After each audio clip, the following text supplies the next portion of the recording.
El calor de la tarde del 17 de octubre de 2019 caía sobre Culiacán, la capital de Sinaloa, con la pesadez de siempre.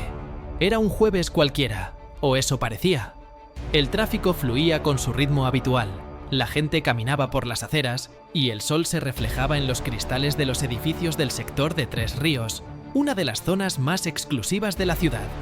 Nadie podía imaginar que en el corazón de esa normalidad se estaba gestando una operación que haría temblar los cimientos del Estado mexicano. En una de esas casas de lujo, aparentemente igual a las demás, se encontraba Ovidio Guzmán López, uno de los hijos de Joaquín El Chapo Guzmán, el legendario capo del cartel de Sinaloa, ahora prisionero en una cárcel de máxima seguridad en los Estados Unidos.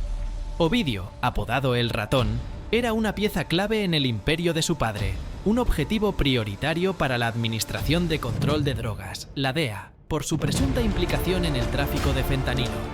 Un equipo de élite compuesto por miembros del ejército y de la recién creada Guardia Nacional rodeó discretamente la propiedad. La orden era clara: capturarlo vivo y con un mínimo de violencia. Era una operación quirúrgica, o al menos esa era la intención. Lo que las altas esferas del gobierno federal no calcularon o subestimaron de una manera catastrófica fue la capacidad de respuesta de la organización que su padre había construido. El cartel de Sinaloa no es una simple banda de criminales. Es una estructura paraestatal con un ejército a su disposición, con oídos y ojos en cada esquina de la ciudad que consideran su santuario personal.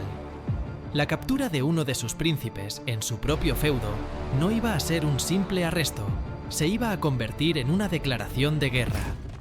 Ovidio Guzmán, a pesar de su linaje, no era considerado el más violento ni el más poderoso de los hermanos conocidos como los Chapitos. Ese título recaía sobre su medio hermano, Iván Archibaldo Guzmán Salazar. Sin embargo, Ovidio era el objetivo de una solicitud de extradición formal por parte del gobierno estadounidense, y su detención representaba un trofeo simbólico de la cooperación binacional en la lucha contra el narcotráfico. Los soldados lograron entrar en la residencia y someterlo sin disparar una sola bala. Las primeras imágenes se filtraron rápidamente. Ovidio, con una camisa azul y una gorra, arrodillado en el suelo, hablando por un teléfono móvil. Esa llamada no era para un abogado. Era el detonante que sumiría a Culiacán en un estado de sitio, demostrando al mundo entero que en esa ciudad el poder del gobierno tenía límites muy claros y peligrosos. La historia que estás a punto de conocer es el relato minuto a minuto de cómo una ciudad de casi 1 millón de habitantes fue tomada como rehén por un cartel, obligando a un gobierno a doblegarse. Si quieres entender la verdadera dimensión del poder del narcotráfico en México, quédate hasta el final y suscríbete para no perderte ni un solo detalle de nuestras investigaciones. En el momento en que Ovidio Guzmán realizó esa llamada, presuntamente a su hermano Iván Archibaldo, la maquinaria de guerra del cartel de Sinaloa se activó con una velocidad y una coordinación aterradoras. Fue como si la ciudad misma se levantara en armas. En cuestión de minutos, las frecuencias de radio de la policía se llenaron de reportes caóticos y desesperados. Convoyes de camionetas pick-up, muchas de ellas equipadas con blindaje artesanal y ametralladoras pesadas montadas en la parte trasera, como si se tratara de un ejército irregular del desierto, comenzaron a aparecer en las principales avenidas. Hombres jóvenes, con los rostros cubiertos y portando rifles de asalto AK-47 y AR-15, descendieron de los vehículos y comenzaron a establecer bloqueos. Autobuses de transporte público y camiones de carga fueron secuestrados, atravesados en las calles y prendidos en fuego, creando barricadas humeantes que paralizaron por completo la ciudad. El sonido de los disparos se convirtió en la banda sonora de la tarde. Lo que había comenzado como una operación focalizada se estaba convirtiendo en una batalla campal a gran escala. El pequeño contingente de fuerzas federales que custodiaba a Ovidio se vio rápidamente superado. Quedaron atrapados, rodeados por un enemigo que parecía brotar de todas partes. Los sicarios del cartel no solo superaban en número a los militares, sino que también demostraron una ventaja táctica crucial: el conocimiento del terreno. Se movían por las calles de Culiacán con la confianza de quien está en su propia casa, coordinando ataques simultáneos en múltiples frentes. El objetivo no era solo liberar a su líder, sino infligir el máximo castigo posible a las fuerzas del orden. Comenzaron a llover ataques sobre instalaciones estratégicas. La Fiscalía Estatal fue rafagueada, al igual que la 9ª Zona Militar, el principal cuartel del ejército en la ciudad. Los criminales no distinguían entre objetivos militares y civiles. Dispararon indiscriminadamente en plazas comerciales, desatando el pánico entre la población que corría a refugiarse donde podía. Las escuelas cerraron sus puertas, los negocios bajaron sus persianas y Culiacán se convirtió en una ciudad fantasma, habitada únicamente por cazadores y presas.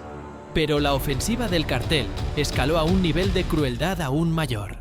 Conscientes de la ubicación de las unidades habitacionales militares, grupos de sicarios se dirigieron hacia allí y secuestraron a soldados que estaban fuera de servicio y a sus familias.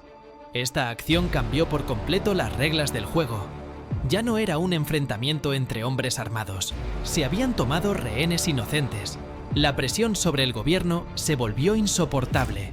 Las imágenes que salían de la ciudad eran dantescas.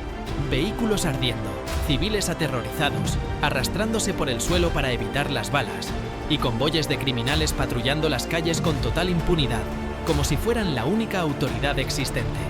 El Estado mexicano estaba perdiendo el control de una de sus ciudades. La operación, mal planificada y ejecutada con una falta de previsión alarmante, se había convertido en la peor pesadilla del gabinete de seguridad del presidente Andrés Manuel López Obrador, quien se encontraba de gira en Oaxaca cuando el infierno se desató. El poder exhibido ese día no se construyó de la noche a la mañana. Es el resultado de décadas de corrupción, infiltración institucional y una base social construida a base de miedo y, en ocasiones, de asistencialismo. ¿Crees que la decisión final del gobierno fue la correcta para salvar vidas o fue una rendición que fortaleció al crimen organizado? Déjanos tu opinión en los comentarios y comparte este video para generar un debate necesario. Mientras Culiacán ardía, en la Ciudad de México, el gabinete de seguridad se reunía de emergencia. La situación era crítica. Tenían a Ovidio Guzmán detenido, un triunfo para la administración, pero el costo de mantenerlo bajo custodia estaba siendo la destrucción de una ciudad y la posible masacre de civiles y militares. Los reportes del campo de batalla eran desoladores. Los soldados estaban siendo superados, algunos de sus compañeros y sus familias estaban secuestrados, y no había una ruta segura para extraer al detenido. La violencia no disminuía, al contrario, se intensificaba con cada minuto que pasaba. El presidenate se enfrentaba a un dilema imposible: continuar con la operación y arriesgarse a un baño de sangre de proporciones históricas, o ceder ante el chantaje del cartel y liberar a Ovidio, lo que significaría una humillación sin precedentes para el Estado. La decisión de liberar a Ovidio Guzmán no fue un hecho aislado, sino el reflejo de una guerra contra el narcotráfico que ha desangrado a México durante décadas. Cada enfrentamiento, cada captura y cada liberación se inscribe en un complejo entramado de violencia, corrupción y desesperación social. El Estado mexicano se ha visto, en repetidas ocasiones, en la encrucijada de proteger a sus ciudadanos o imponer la ley a un costo humano incalculable. Este dilema moral y estratégico ha dejado cicatrices profundas en la sociedad, erosionando la confianza en las instituciones y alimentando un ciclo de impunidad. El culiacanazo no solo expuso la fragilidad del gobierno, sino que también puso de manifiesto la urgente necesidad de una estrategia integral que aborde las raíces del problema, más allá de los operativos militares puntuales. Finalmente, la decisión fue tomada. El propio presidente, en declaraciones posteriores, asumiría la responsabilidad. La orden fue transmitida a las fuerzas en Culiacán: retírense y liberen a Ovidio Guzmán López. Para los soldados que habían arriesgado sus vidas en la captura, fue un golpe devastador. Habían cumplido con su deber. Habían tenido al objetivo en sus manos, solo para recibir la orden de dejarlo ir. Ovidio fue liberado en el mismo lugar donde fue capturado. Los sicarios que lo rodeaban celebraron con disparos al aire. Poco a poco, a medida que la noticia de la liberación se extendía, la violencia comenzó a ceder. Los bloqueos se levantaron y los hombres armados se replegaron, desapareciendo en la ciudad con la misma rapidez con la que habían aparecido.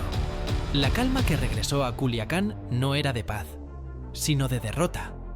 El evento, que sería conocido para siempre como el Culiacanazo o el Jueves Negro, había terminado. El cartel había ganado.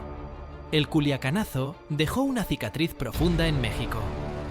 Demostró con una claridad brutal que el poder de fuego y la capacidad de organización de ciertos carteles pueden, en circunstancias específicas, superar al del propio Estado. El gobierno argumentó que la decisión se tomó para proteger la vida de los ciudadanos, una justificación pragmática ante una situación que se les había salido de las manos. Sin embargo, para muchos analistas y una gran parte de la población, el mensaje enviado fue el de un Estado débil y rebasado, incapaz de imponer la ley en su propio territorio. Este evento no solo envalentonó al cartel de Sinaloa, sino que también sentó un precedente peligroso para otras organizaciones criminales. La lección parecía ser que la violencia extrema era una herramienta efectiva para negociar con el gobierno. La humillación fue tal que el Estado mexicano se vio en la obligación de planificar una segunda captura, la cual se concretaría años después, en enero de 2023, con un operativo mucho más grande y con un costo en vidas aún mayor, como si se tratara de saldar la deuda de honor que se generó aquel fatídico Jueves Negro. La historia del Culiacanazo es un episodio oscuro que revela las complejidades y las dolorosas realidades de la guerra contra el narcotráfico.